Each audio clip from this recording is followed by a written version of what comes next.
자, 그럼 오늘은 이제 2주차 나는 믿습니다 성부 하나님을 이라는 내용을 가지고 볼 텐데요. 우리 그러기 전에 우리 성경 말씀 조금 길지만 이사야 40장 21절에서 31절 말씀 저하고 한번 잠깐 교독하고 우리 내용 본격적으로 들어가도록 하겠습니다. 제가 먼저 읽습니다. 너희가 알지 못하였느냐? 너희가 듣지 못하였느냐? 태초부터 너희에게 전하지 아니하였느냐? 땅의 기초가 창조될 때부터 너희가 깨닫지 못하였느냐?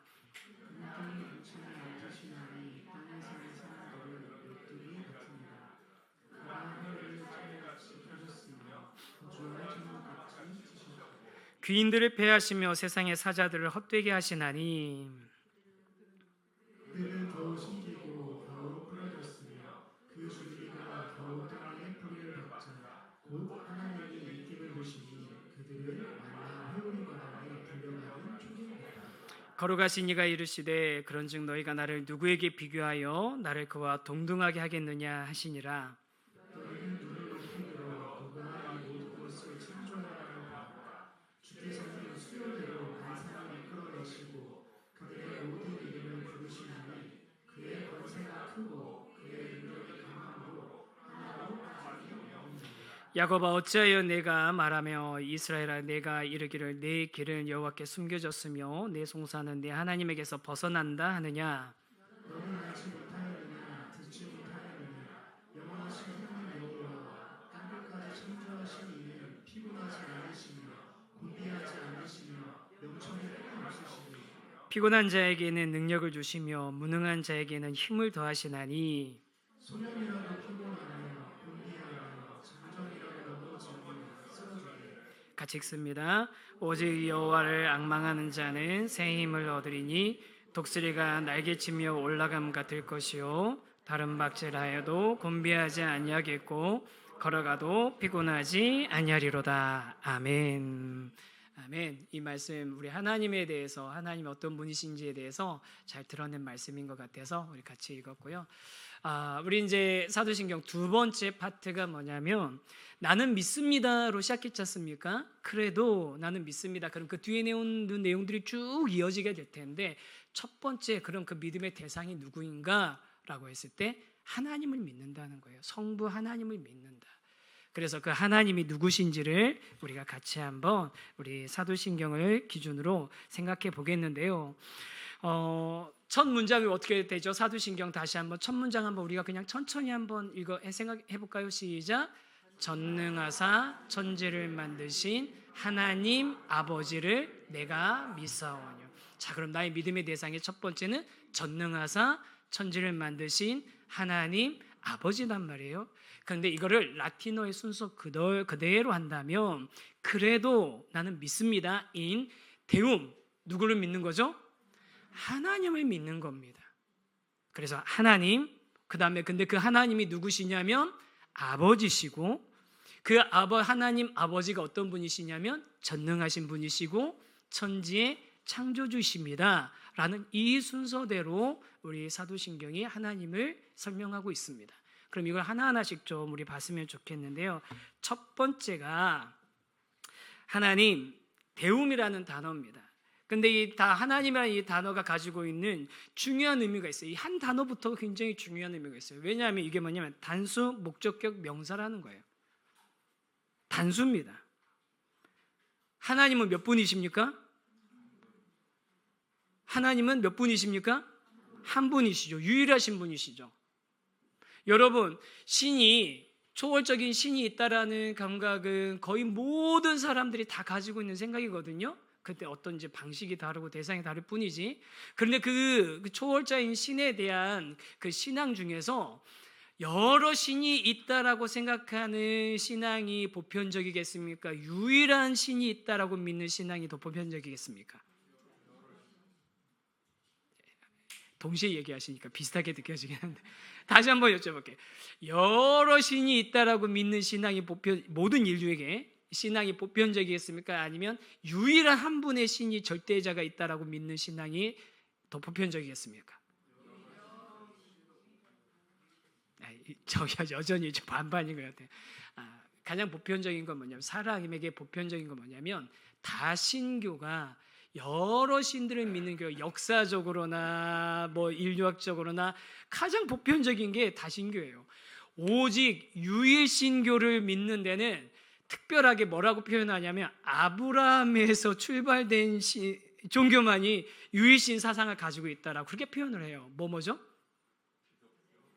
기독교, 유대교, 이슬람교.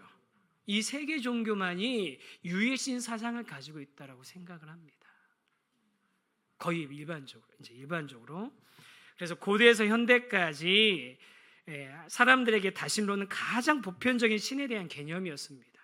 왜냐하면요, 인간에게 있는 종교성은 자신의 결핍을 종교적인 환상을 통해서 충족하려는 그런 본능이 있다는 거예요. 로마서 1장에 나오잖아요. 원래 그 하나님의 자리가 있는데 그 하나님의 자리를 정확하게 알지 못하니까 뭔가로 대체하고 싶어져 하는 그런 마음이 있는 거예요. 누구에게나 다 있습니다. 다 있습니다. 그런데 그래서 그런 그 자신의 종교적인 환상을 충족시키는 그 본능을 자신의 삶을 안정시켜줄 대상을 끊임없이 의지적으로 찾아내면서 신적인 권위를 부여하게 되는 거죠. 큰 산 밑에 사는 사람들은 산을, 큰 나무 밑에 있는 사람은 나무를, 바다를 접하면서 사는 사람은 바다를, 그런 거 아닙니까? 그렇게 자기가 두려워하는 어떤 그런 대상들을 신앙의 대상으로 섬기는, 다양한 그 종류의 대상들을 신앙의 대상으로 섬기는 그것들이 일반적인데, 그런데 사도신경은, 우리 그리고 기독교는, 성경은 하나님이 어떤 존재라고 얘기하냐면 유일하신 분이라고, 유일하신 하나님이라고, 유일한 참신이시라고 그렇게 설명을 하는 겁니다. 그래서 하나님이 유일하신 한 분이라는 것은, 유일신 사상은요, 우리가 생각할 때는 너무나 보편적이고 당연한 것 같은데 그렇지 않다는 거예요. 제가 이제 인터넷에 보다가 어떤 분이 인도에서 이렇게 찍은 사진 하나 봤거든요. 사진 한 번만 보여주시겠어요? 가운데 분이 누구시게요? 예수님이세요. 인도의 여러 신 중에 한 분으로 그 자리 딱 차지하고 계시더라고요. 이거 실제로 인도에서 어떤 여행자 한 사람이 이렇게 찍어서 올리시고 블로그 같은 데 올리신 거예요. 여러 수없이 몇천 개의 그 신이 있는데 그 중에 한 분으로 예수님이 떡하니 자리 잡고 있으세요. 그런데 성경에서는 그런 여러 신 중에 한 명으로서 하나님, 여러 신 중에 한 명으로서 예수님을 의미하는 게 아니라 성경의 참신은 하나님 한 분이 유일하시다. 그래서 나는 하나님을 믿습니다 하는데 그 하나님은 단수인 겁니다. 한 분 하나님이십니다. 그리고 이 하나님이 유일한 신이시라는 그 유일신 사상은요, 이론적으로나 실천적으로 아주 혁명적인 것이고요, 그 다음에 이것을 사람들이 이해한다는 것은 쉽지 않아요. 우리가 좀 이렇게 헷갈릴 수 있는 개념이 있습니다.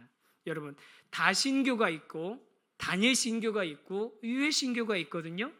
자, 다신교는 뭔지 알겠죠? 그렇죠. 다신교 여러 신이 있어요. 그럼 단일신교는 뭘까요? 네? 단일신교하고 유일신교는 뭐가 차이가 있어요? 우리는 단일신교예요, 유일신교예요? 그냥 종교적으로 생각하면, 그렇죠. 아까 제가 유일하다고 자꾸 이렇게 했으니까 이것도 모르시면 안 되죠. 큰일 나죠. 근데 단일신교하고 유일신교 차이는 뭘까요? 단일신교는요, 우리가 오해할 수 있는데 여러 신 중에서 그 중에 내가 믿을 신 하나를 정하는 거예요. 이게 단일신교예요. 자기 주신을 정하는 거죠. 그러니까 이건 단일신교라고 하는 건 뭐냐면 다신교 사상에서 나오는 겁니다. 바벨론 사람들이 바알을 섬긴다, 단일신, 우리 예를 들면 우리는 바알을 섬겨, 아니 우리는 아세라를 섬겨라고 하나의 신을 선택하면 그 신만 섬긴다고 얘기는 하지만 세상에 여러 신 중에 우리가 그 한 신을 섬긴다라고 생각하는 거고, 이게 고대 사람들과 거의 모든 사람들에게 있어서는 가장 보편적인 신에 대한 개념인 거죠. 그래서 성경에서 말하는 하나님이 유일하시다는 거는요, 개념적으로도 그 다음에 그 하나님을 실제적으로 이해하는 것으로도 굉장히 사실은 쉬운 게 아니에요. 쉬운 일이 아닙니다. 그런데 성경에서는 오직 한 분 하나님이 존재하시다는 분명하게 그런 명제를 설명하고 있고요, 또 이렇게 한 분 하나님의 존재를 설명하는 이 명제는요, 그냥 단순하게 하나님이 한 명이다, 그 존재가 하나다, 단일하다라는 그런 설명에 그치지 않고 그 한 분 하나님을 기준으로 모든 것들이 그 질서와 모든 것들이 다 설명이 되어진다라는 것을 의미하는 겁니다. 하나님의 유일한 근원이시고 하나님의 유일한 기준이시다라는 뜻인 거예요. 여러분, 그래서 우리 기독교는요, 하나님이 시작입니다. 하나님의 존재를 우리가 유일하신 그 하나님, 참 하나님을 우리가 믿지 않을 때는 우리 모든 그 뒤에 있는 아무것도 설명될 수 없는, 어떤 것도 우리는 믿을 수 없는, 그게 바로 우리의 신앙인 겁니다. 그래서 제가 나눠드린 프린트물에 보면 한 분 하나님이시다 해서 단지 오직 한 분의 하나님이 존재한다는 명제를 믿는 것에서 그치지 않고 한 분 하나님을 기준으로 우리의 모든 삶의 질서와 가치를 재정의할 수 있게 된다라는 뜻이 있습니다. 그리고 그럼 여기서 사도신경에서 말하는 하나님은 어떤 분이실까요? 보면 작은 2번 1- 작은 2번 가로 한번 같이 한번 읽어볼까요? 시작.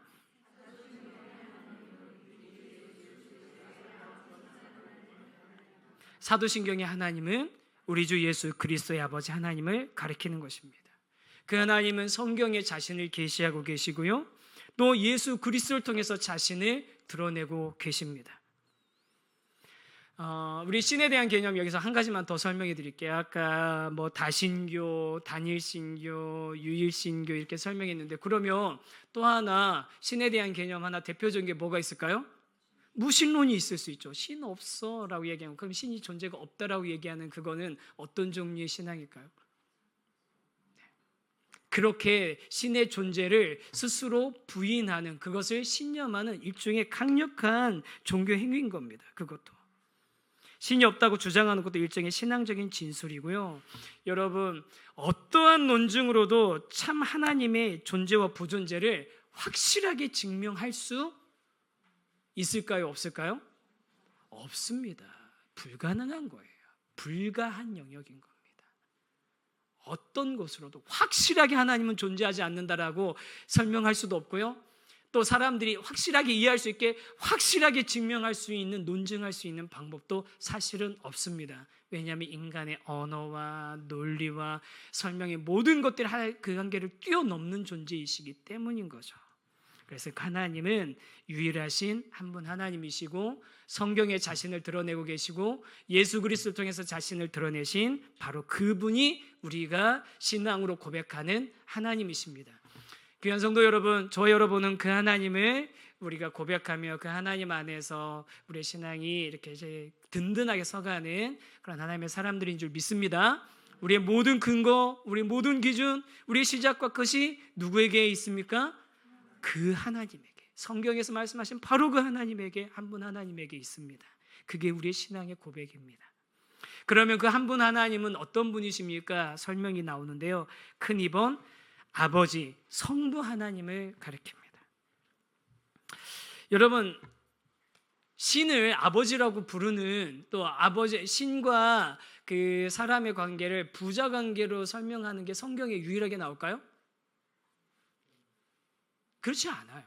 여러분, 대표적으로 우리가 알고 있는 게 뭐냐, 이집트의 파라오가 무슨 뜻입니까? 라의 아들이란 뜻이에요. 라, 태양신의 아들이란 뜻이에요. 제우스의 아들 뭐 이런 식으로도 표현도 되고요. 다양하게 사람들은 그 신의 존재와 우리 인간의 관계를 뭔가 설명하고 싶어하는 그런 노력들이 많이 있었어요. 많이 있습니다. 그런데 성경에 말하는, 우리 신조에서, 사도신경에서 고백하는 아버지 하나님, 성부 하나님이라는 것은 어떤 의미일까? 라고 했을 때 첫 번째로는 뭐냐면요, 작은 1번 한번, 2번에 다시 작은 1번 한번 같이 읽어보겠습니다. 시작.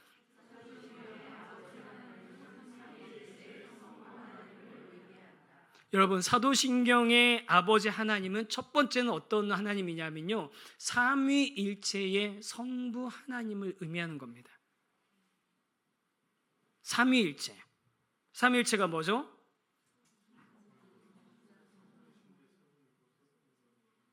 네, 사진 한 번만 좀 보여주실래요? 네, 제 뭐 여러 가지 많이 있는데 제가 그냥 뭐 이제 옛날 사람들이 옛날 고대부터 있었던 그냥 사진 몇 개만 이렇게 설명드렸어요. 여러분 보실 때 제일 왼쪽에 있는 게 뭐냐면 성부, 성자, 성령 세 분 하나님께서 한 상에 둘러가지고서 이렇게 사회 회의하고 계시는 그런 거고, 두 번째 게 아주 저는 이게 참 볼 때마다 신비한데, 예수님 얼굴은 하나인데 이마는 하나고 눈은 네 개고 코는 세 개고 입은 세 개고, 그러니까 막 이렇게 그렇게 설명하고 있고, 세 번째 그림은 성부 하나님이 아들을 성자를 안고 계시고 그 아들의 속에 비둘기처럼 성령님이 있는 그 약간 이렇게 안에 있고 이런 약간 그런 느낌으로 표현한 거고요. 또 여러분 삼위일체 하면 뭐 제일 많이 설명하시는 거 뭐예요? 뭐 그런 거 있잖아요. 뭐 대표적인 이단적인 그 설명, 양태론. 물이 0도 이하에서는 얼음이고 0도에서 100도까지는 물이고 100도 넘어가면 수증기고 뭐 이런 식으로 설명하는 거 있고, 또 그 다음에 뭐 3분의 1씩으로 생각하는 클로버 있죠. 세 클로버. 클로버 한 입이 다 합쳐지면 온전한 클로버인데 그 각각의 이파리도 클로버고 뭐 이런 식으로 말도 안 되는 설명하는 것도 있고 그런 게 있단 말이에요. 근데 여러분 한 번만 더 눌러주세요. 애니메이션 있어요. 짠. 삼위일체를요 뭘로 설명한다 하든, 비유를 하든 뭐 어떻게 하든 뭘로 설명하든 삼위일체는 설명하면 그 순간 오류가 생긴 게 돼 있습니다. 삼위일체는 오류가 생기게 돼 있어요. 그렇게 설명을 하게 되면요. 뭐 아버지, 아들 뭐 그런 것도 그것도 양태론이거든요. 제가 집에 가면 아버지고 교회에 오면 목사님이고 뭐 동네에서는 아저씨고 뭐 이렇게 되는 거, 이발소 가면 사장님이고, 이발소 가면 그분이 계속 사장님이라고 부르는데 제가 언제 제가 목사라고 얘기를 해야 될지 지금 타이밍을 못 잡고 있어요. 나 지금 그 타이밍을 못 잡아가지고 지금 갈 때마다 사장님 그러시는데, 가끔 이렇게 제가 이렇게 좀 신발 벗고 그럴 때 양복 입고 이렇게 와이셔츠 입고 가서 머리 깎으러 가면 사장님 좀 이렇게 출퇴근이 자유로우신가 봐요 막 이러시고, 남들 퇴근하는 시간인데 다락방신만 가야 돼서 머리 이렇게 오늘 왁스 이제 집에 가시는 거면 왁스 안 발라도 아니요 저 지금 뭐 누구 만나러 가야 되는데요. 그럼 이상하게 보시고 그러시는데, 하여간 뭐 이렇게 보는 것도 하여간 하나님에 대한 잘못된 설명이거든요. 삼일체는요 사실은 뭐라고 얘기하냐면 신학의 지뢰밭이라고 그래요. 뭘 설명하려고 해도 쉽지 않아요. 그런데 제가 분명하게 확실하게 말씀드릴 수 있는 것은 뭐냐면요, 삼위일체는 세 가지 진술이 꼭 들어가야 됩니다. 이 세 가지 진술이 다 들어가면 삼위일체에 대한 올바른 설명이고, 이 세 가지 진술 중에 하나라도 빠지면 올바르지 않은 설명이에요. 그 세 가지가 뭐냐면, 첫 번째, 하나님은 성부, 성자, 성령 삼위로 존재하신다. 맞죠? 그럼 각 위의 하나님은 권능과 영광이 동등하신 온전하신 하나님이시다. 아멘. 성부 하나님과 성자 하나님, 성령 하나님은 권능과 영광이 동등하신 온전한 하나님이십니다. 이거 수천 년 동안 우리 함께 고백해온 우리 신앙의 고백이에요. 이거 부인하시면 안 돼요. 성부의 영광과 권능이 다르다 뭐 이렇게 생각하시면 안 돼요. 권능과 영광이 동등하신 참 하나님이십니다. 그럼 하나님은 몇 분이십니까? 보세요. 성부, 성자, 성령 삼위로 존재하시고 각각의 하나님은 권능과 영광이 동등하신 온전하신 하나님이신데, 그럼 하나님이 몇 분이셔야 돼요? 세 분이셔야 되는데 세 분이 아니라 한 분인 거예요. 그러니까 이게 논리적으로 말이 안 되는 얘기인 거죠.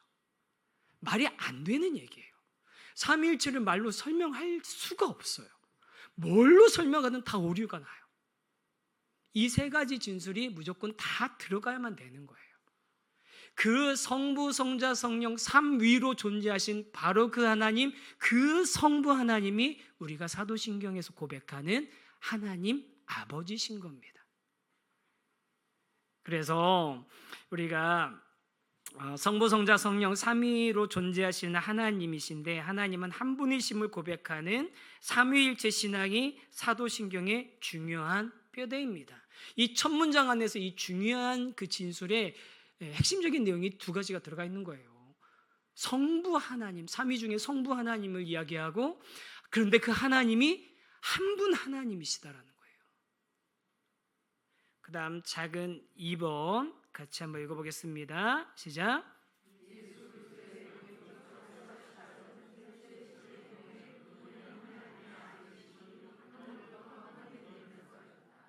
우리가 이제 사도신경이 성부 하나님에 대한 고백으로 끝나는 게 아니라 성자 예수님도 고백하게 되고 성령님도 고백하게 되는데, 여러분 성경 안에서 성부, 성자, 성령 삼위 하나님이 동시에 등장하는, 그래서 양태론이 말이 안 된다는 게 증명이 되는 거지 않습니까? 그렇죠?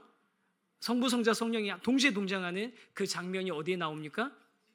세례 받을 때, 예수님이 세례요한에게 세례 받을 때, 세례 받으실 성자께서 세례 받으실 때 하늘이 열리고 이는 내 사랑하는 아들이요 내 기뻐하는 자라고 하시는 그 음성이 들리고 성령이 비둘기같이 성자께 임하시는 그 장면이 있단 말이에요.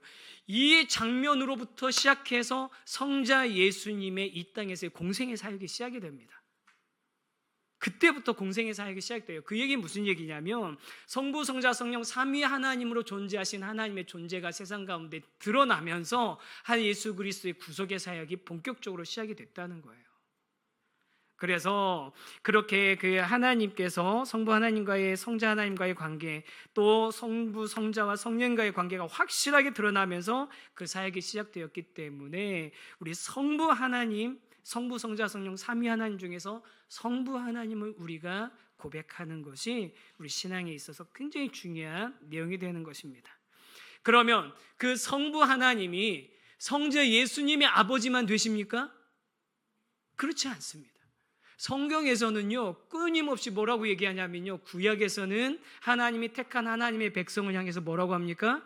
나는 너의 아버지가 되고 너는 나의 자녀가 된다라고 얘기하시고요.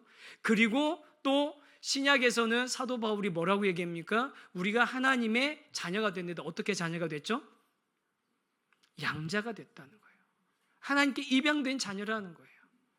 원래는 진노의 자식이었는데 하나님께 입양된 하나님의 자녀가 됐다고, 우리와 성부 하나님과의 관계가 아버지와 자녀의 관계가 됐다라고 성경에서 설명하고 있어요. 그게 세 번째입니다. 같이 한번 읽어보겠습니다. 시작.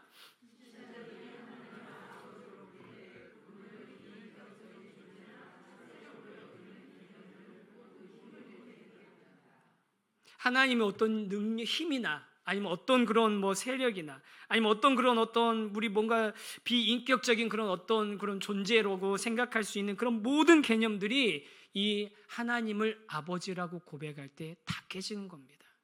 아버지와 자녀의 관계, 다른 어떤 것으로 설명할 수 없지만 가장 인격적이고 친밀한 관계.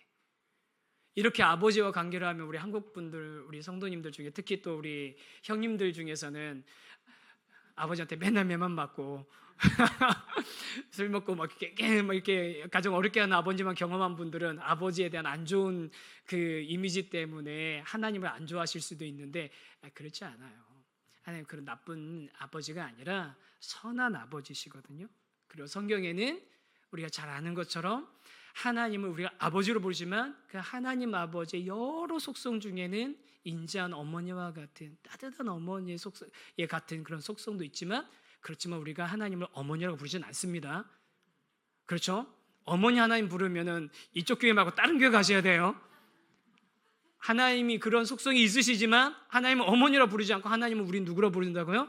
아버지라 부르는 거예요. 우리가 하나님을 아버지라고 부를 수 있다는 게 인격적인 관계, 뭘로 설명할 수 없는 그 독특하고 정말 독보적인 그 관계로 우리가 부를 수 있다는 게 우리에게 얼마나 큰 힘이고, 그 하나님에 대한 그런 다른 모든 그런 불필요한 이야기들이 다 잠재울 수 있는 이 한마디면 하나님과의 관계가 다 정리가 되는 거죠. 그 다음 네 번째 같이 한번 읽어보겠습니다. 시작. 하나님은 인간 아버지에게 견줄 만한 특징이 있습니다. 그 하나님에게는 그런 특징이 있으십니다. 자녀를 돌보듯이 우리를 돌보시고, 자녀가 태어나게 하듯 우리의 존재의 근원이 되시고, 각 사람의 모습성에서는 자신의 아버지를 담듯 우리가 하늘 아버지의 형상으로 지음받았다라는 것들, 또 권위, 뭐 여러 가지 것들이 우리가 그 하나님을 인간 아버지에 견줄 만한 그런 특징으로 얘기할 수 있습니다.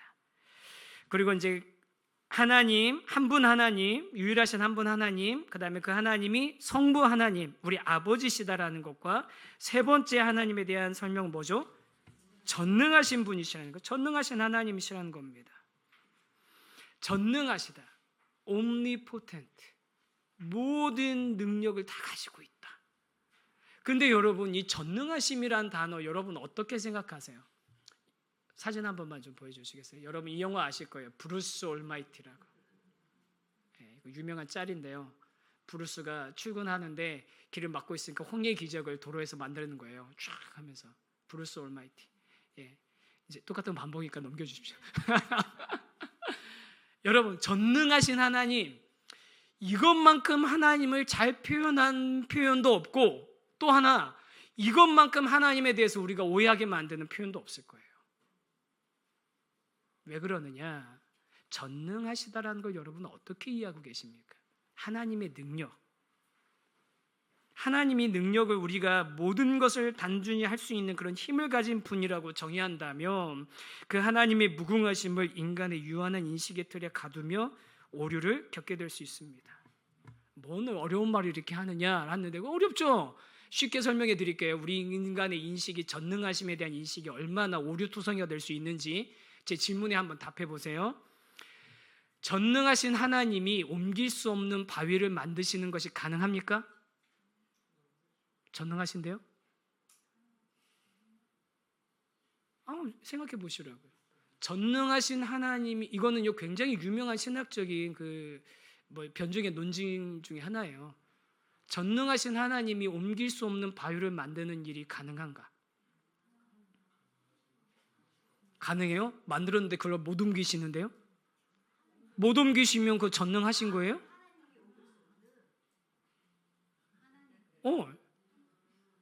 전능하신 하나님이 옮길 수 없는 바위를 만드는 거, 하나님도 옮길 수 없는 바위를 만드는 게 가능해요?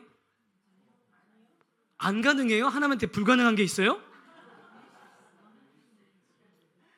뭐요? 옮길 수 없는데 어떻게 그 하나님이 전능하세요? 뭐요? 하나님이 못하시는 게 있다고요? 보세요. 한도 끝도 없이 우리의 인식이와 논리와 설명은요 이렇게 유한한 거예요. 그런데 우리가 생각하는 뭔가 어떤 일을 할 수 있는 능력 정도로 하나님의 전능하심을 생각하면 분명히 이런 오류에 빠지게 돼 있습니다. 두 번째 논쟁, 이게 하나의 오류고요. 그 다음 두 번째, 이건 실제로 많이 듣는 질문이기도 하거든요. 무한한 힘이 있음에도 인류를 고통으로 내몰고 있다면 그 하나님은 악한 것 아닌가? 반대로 만약 가장 온전하게 선하신 분이 전능하시다면 이 질문을 거꾸로 뒤집으면 그렇게 되는 거예요. 전능하신 하나님이 선하신 분이시라면 이 세상에는 이런 고통과 악이 없어야 되는 것 아니냐? 그렇죠. 그런데 이 세상에는 고통과 악, 우리가 설명할 수 없는 고통과 악이 얼마나 많습니까? 그럼 어떻게 된 거예요? 하나님이 전능하지 못하신 거예요? 아니면 선하지 않으신 거예요? 둘 다 아닌 것 같죠? 그런데 둘 다 아닌 것 같은데, 그런데 이거 우리가 지금 설명이 안 되잖아요. 제가 말씀드리려고 하는 건 뭐냐면요, 이렇게 우리가 하나님의 전능하심을 어떤 특정한 일을 하실 수 있는 능력 정도로, 그런 능력이 많아, 램프의 지니의 아주 끝판왕이야, 이런 정도로만 생각하면 하나님을 완전히 오해할 수 있다는 거예요. 여러분, 그 하나님께서 불가능한 일이 있습니까? 없습니까? 없죠. 그러면 하나님이 또 하실 수 없는 일이 있습니까? 없습니까? 없을 것 같죠? 있죠. 하나님이 불가하신 게 있어요. 뭐냐면 하나님은 거짓말 하지 않으세요. 하나님은 자기를 부인하지 않으세요. 하나님은 자기 존재를 부인하지 않으세요. 하나님은 악으로 다른 사람 누군가를 시험하지 않는다고 성경에 분명히 나와 있어요. 이런 것들을 하나님 분명히 안 하신다고, 이런 하나님에게는 있지 않은 영역이라고 분명히 얘기하시거든요. 그럼 무슨 얘기냐면 하나님의 전능하심이라는 것을 우리가 생각하는 어떤 일을 할 수 있다 없다 정도의 수준이 아니라, 하나님, 그 크신 하나님, 우리의 모든 것을 초월하신 하나님이 그 스스로 무엇이 가능하신지 친히 정의하시고 모든 일을 그분의 거룩한 본성에 따라 자유롭고 완전하게, 그리고 하나님의 영광을 위해서 행하시는 분이 하나님이시라는 겁니다. 우리의 논리에도 갇히지 않으시고요, 우리의 상상에 갇히지도 않으시는 거예요. 우리의 이성의 그 영역 안에서 할 수 있는 일이 있다 없다 정도가 다뤄지는 분이 아니시라는 거예요. 절대로 아닙니다.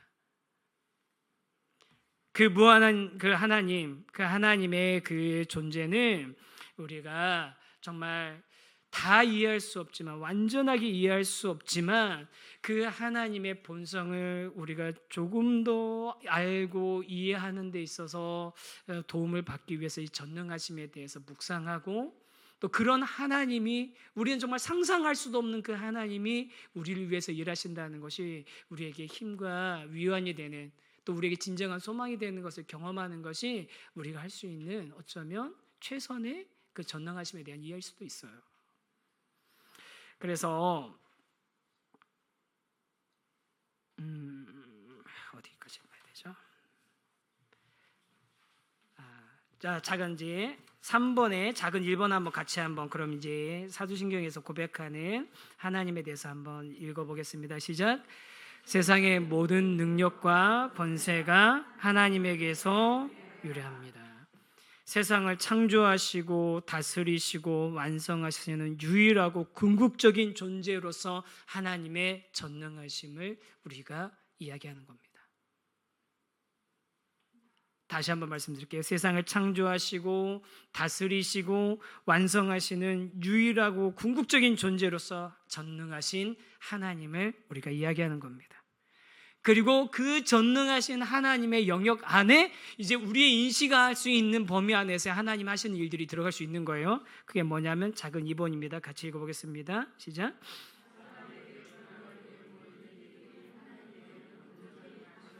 사람에게는 불가능해 보이는 일들이 하나님께는 온전히 가능하시다는 겁니다. 하나님에 대해서 우리 신앙의 선배들이 했던 표현 중에 하나에 이런 게 있습니다. 완해불가다. 완해불가는 완전히 이해하는 것이 불가능하다는 거죠. 완해불가한 삼위일체 하나님의 본성을 이해하는데 우리가 초점을 맞추는 게 좋습니다. 예를 들면 성자께 자신을 온전히 내어주시는 성부, 또 성부께 완전히 순종과 기쁨으로 자신을 내어주신 성자, 참 하나님이신데 참 사람이 되신 성자, 또 성부 성자의 사랑을 흘러넘치는 충만한 기쁨으로 모두에게 나눠주시는 성령님, 그런 그 삼위 하나님의 일하심의 그 차원에서 우리가 하나님의 전능하심을 이해하길 원하고, 또 그 하나님이 하시는 그 일들이 나에게 지금도 적용되고 있음을 감사할 수 있고 찬양할 수 있는 우리들이 되면 좋겠습니다. 작은 3번 같이 읽어보겠습니다. 시작. 그리고 그 하나님은 신뢰할 만한 분이시라는 거예요. 아까 잠깐 보여드렸던 브루스 올마이티에 보면 그 브루스가 그 재미있는 장면이 나옵니다. 이제 자기한테 이제 하나님이 네가 하나님 역할 좀 해라 막 그러면은 막 커피 마시면서 막 키보드 자판을 막 두드리면서 막 사람들이 기도한 거 이메일처럼 오거든요. 이브가 띵띵띵 막 무조건 예스 막 날려줘요. 그러니까 막 복권이 당첨됐는데 복권 1등이 뭐 1달러? 복권 1등이 1달러인 거예요. 그러니까 막 폭동이 일어나요.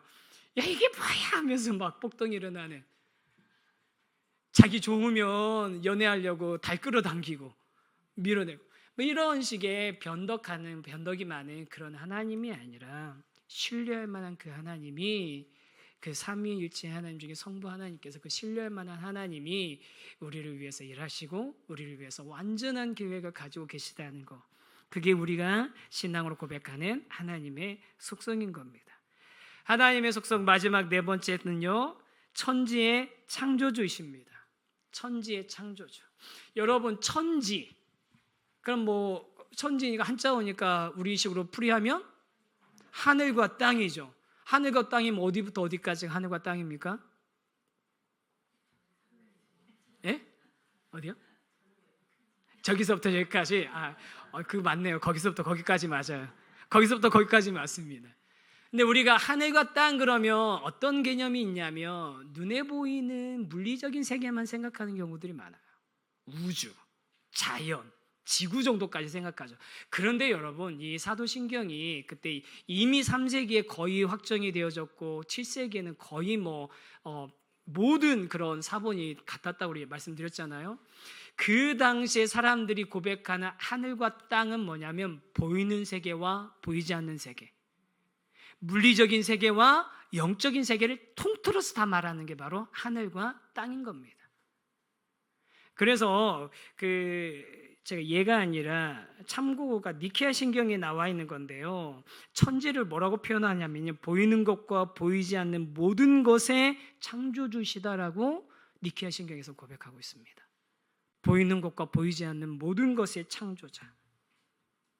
그래서 이 삼위 하나님이 다른 모든 것 사이의 근본적인 차이점이 뭐냐면 이 모든 것들을 보이는 것과 보이지 않는 영적인 세계까지 천사며 이 모든 것까지 다 하나님의 선하시고 온전하신 뜻 안에서 만들어졌다는 거죠. 근본적인 차이인 겁니다. 그래서 하나님께서 그렇게 우상 숭배에 대해서 뭐라고 하시는 거예요? 아니, 하나님이 만들어 놓은 것들을 가지고서 그걸 신으로 여긴다는 게 얼마나 우스운 일이에요. 하나님 보시기에. 그래서 하나님께는 우상 숭배가 그렇게 하나님이 허용할 수 없는 일인 거죠. 이 모든 것들이 자연 만물들이 사실은 누구를 가리키는 겁니까? 만드신 하나님을 가리키는 건데 그 하나님을 가리켜야 되는 그것들을 보면서 그것을 신으로 여기니 얼마나 우스운 일입니까? 그래서 하나님 우상 숭배를 그렇게 싫어하시는 거죠. 그래서 작은 2번 한번 같이 한번 읽어보겠습니다. 시작.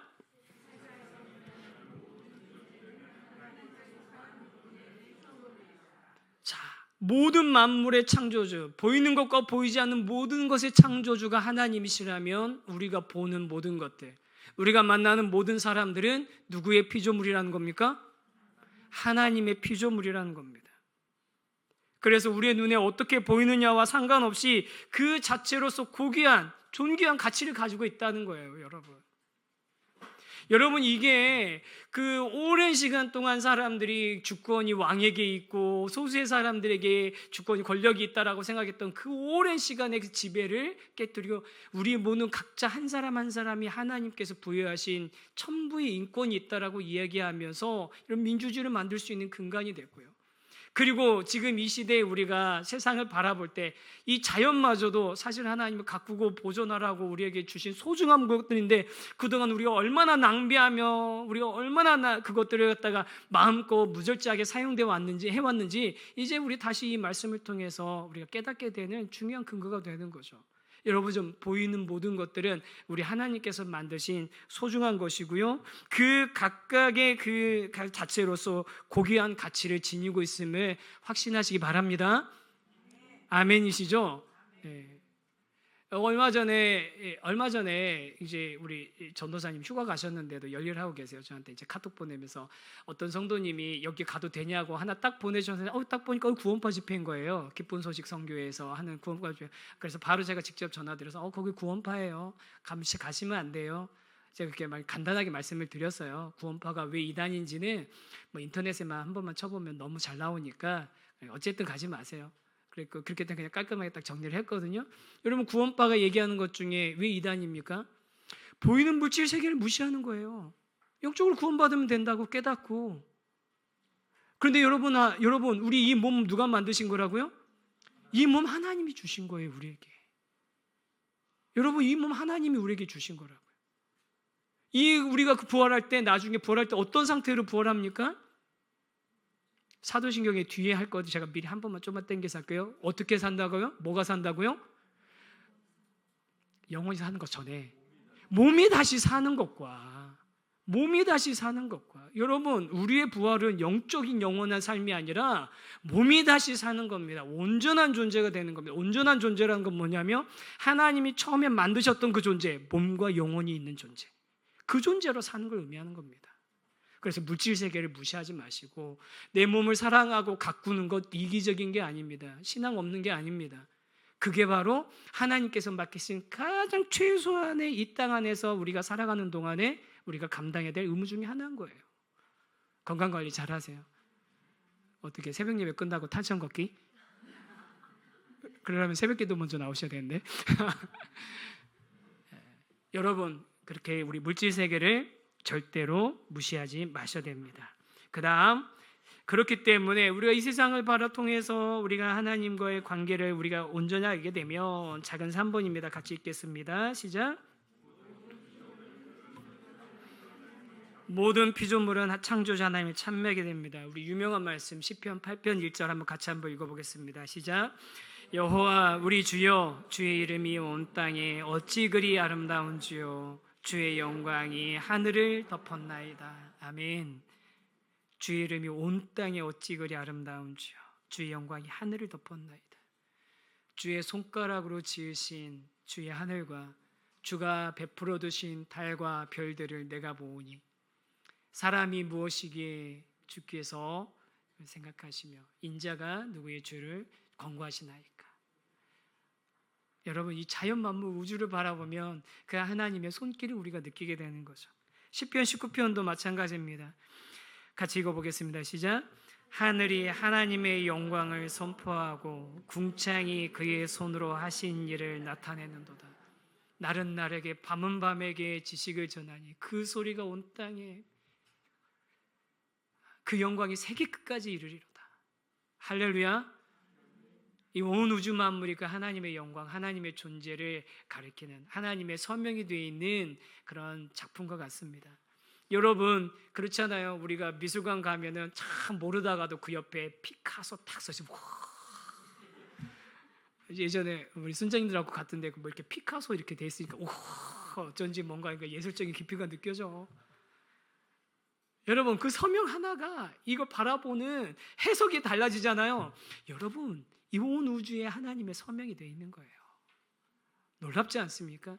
그 하나님의 서명을 우리가 이 온 우주를 만드신 하나님, 천지의 창조자 하나님을 우리가 알면서 세상을 바라볼 때 세상을 향한 감탄사가 바뀌는 거예요. 우리 인생이 살아가고 있는 이 땅에 대한 감탄사가 수준이 달라지는 겁니다. 그래서 온 우주는 그것을 존재하게 하신 하나님의 지혜, 능력, 위엄, 아름다움을 드러내고 있고요. 위대한 예술가이신 하나님이 모든 이가 볼 수 있도록 이 세상 위에 자신의 서명을 남겨두신 것 같습니다. 그런데 여러분, 그럼 이것들만 가지고 우리가 하나님을 온전히 알 수 있을까요? 자연 만물만 가지고 하나님을 온전히 알 수 있을까요? 핑계치는 못한다고 로마서에는 분명히 말하고 있어요. 하나님을 알만한 것을 우리 속에 이미 주셨기 때문에 핑계치 못할 거다. 마지막 가서 저는 몰랐어요, 핑계 안 통한다라고 분명히 얘기하시지만, 그러나 그것 아니 말고 더 하나님을 제대로 알려면 뭘 통해서 알 수 있습니까? 성경 말씀을 통해서 합니다. 자연을 통해 얻을 수 있는 하나님에 관한 지식은 한계가 있습니다. 그렇기 때문에 자신을 드러내신 성경을 통해서 우리가 그분을 만날 수 있는 것입니다. 아이작 와츠, 유명한 여러 찬송시의 작가잖아요. 화면에도 그 내용 잠깐 올렸는데요. 우리가 같이 한번 읽어보겠습니다. 시작.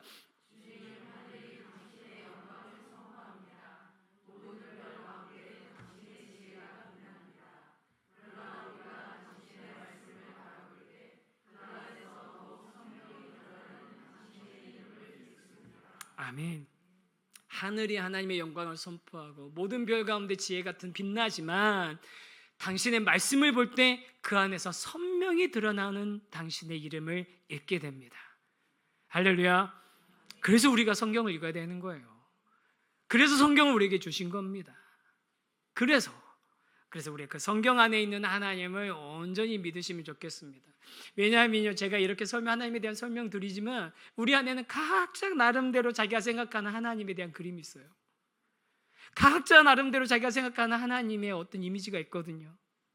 근데 그런 내 나름의 내 경험과 내가 생각하고 있는 그 이미지, 내가 갖고 있는 그 이미지의 하나님이 아니라 어디에 드러나신 하나님을?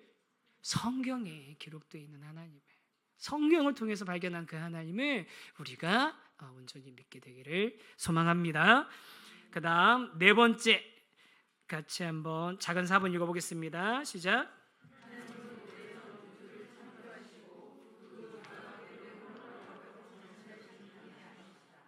하나님은 오래전 우주를 창조하시고 그 우주가 그대로 흘러가도록 방치하시는 분이 아니시다. 왜 이런 얘기를 하냐면요, 그렇게 주장하는 사람들이 사실은 많이 있습니다. 이런 개념을 뭐라고 하냐면, 화면 좀 한 번만 보여주시겠어요? 이신론이라고 합니다. 데이즘. 이걸 자연신론이라고도 하는데요. 뭐냐면 이게요, 기독교에서 18세기 넘어서부터 합리적인 세계관이, 이성적이고 합리적인 세계, 뭐냐면 논리적이고 합리적으로 설명할 수 있는 것만 인정하는 세계가 시대가 시작되면서 기독교 신앙도, 성경의 하나님도 합리적으로 우리가 이해할 수 있는 만큼만 인정하는 거예요.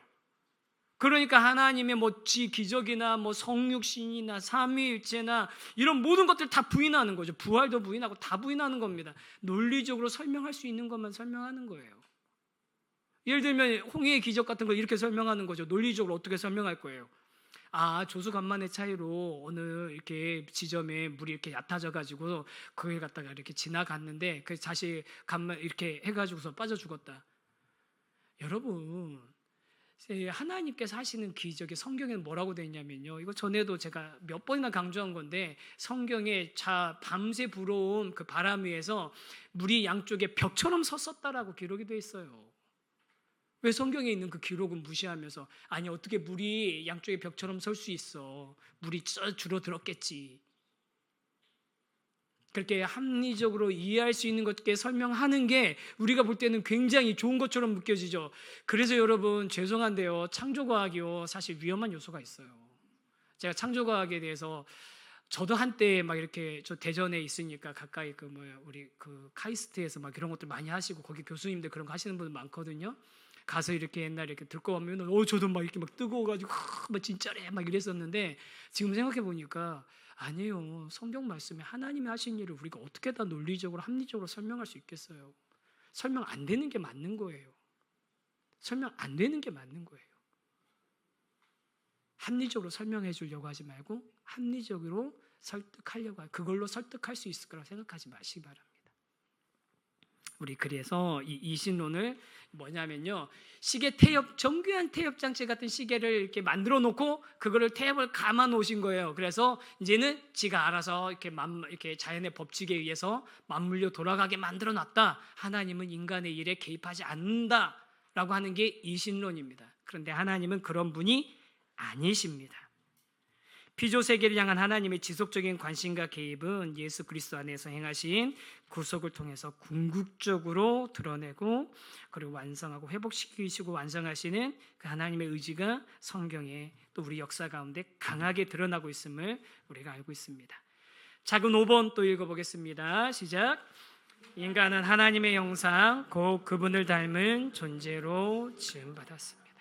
그리고 인간은 다른 피조물과 달리 하나님의 형상으로 만들었고 특별한 역할과 능력이 부여됐습니다. 우리 자신 내부에도 그분의 손길을 드러내는 징표들이 드러나고요. 또 우리 인간과 하나님 사이 일종의 유사성이 있음을 의미하는 겁니다. 인간은 하나님을 닮았습니다. 또 인간 내부에는 하나님이 비워두신 공간이 존재한다고 그래요. 하나님을 인지할 수 있는 존재로 지음받았고 인간적인 가능성을 온전히 충족시키기 위해서는 하나님과 관계로 나가야 된다고 합니다. 그리고 또 우리가 하나님께 속해 있음을 일깨워줍니다. 이 얘기는 무슨 얘기냐면 우리는 자기 삶의 주인이 아니라는 겁니다. 하나님이 값주고 사셨고 그분의 소유입니다. 여러분, 예수님께서 하신 그 유명한 이야기가 있죠. 동전을 보면서 가이사의 얼굴이 새겨져 있는 로마의 화폐를 보면서 이야기합니다. 가이사의 것은 가이사에게, 그리고 하나님의 것은 하나님에게. 그럼 하나님의 것은 뭐가 하나님의 것일까요? 뭐가 하나님의 것일까요? 하나님의 형상으로 지음받은, 하나님의 형상이 새겨져 있는 우리가 하나님의 것입니다. 여러분, 가이사의 것은 가이사에게, 하나님의 것은 하나님의 것이라는 건 뭐냐면 우리는 가이사의 것이 아니라 하나님의 것이라는 거예요. 이 땅의 어떤 그 통치자의 것이 아니라 하나님의 소유이고 하나님의 형상이 새겨져 있는 하나님을 닮은 존재라는 겁니다. 그래서 여러분, 우리 신앙의 선배들 칼빈 같은 분이 이렇게 얘기했어요. 인간을 이해하지 못하고선 하나님을 이해할 수 없고 하나님을 이해하지 못하고선 인간을 이해할 수 없다. 놀라운 신비죠. 어떻게 하나님을 이해하는데 우리 인간을 이해하는 것이 필요하고요. 우리 인간을 이해하는데 하나님을 이해하는 게 필요하겠습니까? 왜냐하면 인간은 하나님의 형상대로 지음받은 독특한 존재이기 때문이죠. 그게 바로 창조주 하나님을 믿는 신앙의 고백 안에 포함되어 있는 내용인 겁니다. 여러분, 그래서 우리 전능하신 그 하나님, 우리의 기도에 응답하시되 우리에게 가장 좋은 곳을, 우리의 생각보다 훨씬 뛰어넘는 좋은 곳으로, 바람직한 곳으로 주시는 선한 아버지이시고, 또 천지의 창조주로서 세상에 하나님께 속해 있고 그 안에 우리를 두신 그 하나님께서 이 세상을 가꾸고 돌보도록 우리에게 명령하셨고, 우리는 이 세상 이 세계의 주인이 아니라 청지기이며 이 세상을 우리가 하나님께서 우리를 위해서 만들어 주신 편안한 집으로 여길 수 있고, 또 이곳에서 있는 동안 하나님께서 우리와 동행하시고 그분의 임재 가운데서 우리는 진정한 기쁨과 평안을, 안식을 누릴 수 있다라는 것을 함께 고백하는 저와 여러분이 되기를 소망합니다.